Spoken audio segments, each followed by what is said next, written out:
Okay, so maybe you want to quit hearing about Vivaldi browser, and I will do that, but only after I've touched on all the different features that it's got.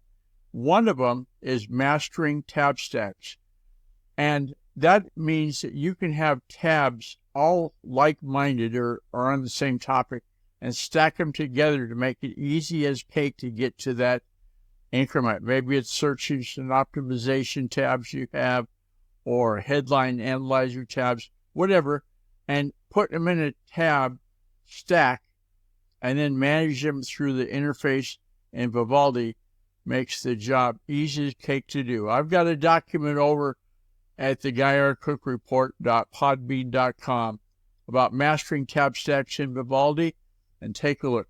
Hey, to contact me, use the secure contact form on guyrcook.com. If you like this episode on YouTube, and give it a thumbs up on youtube.com and click the bell to subscribe to future episodes. It's a wrap.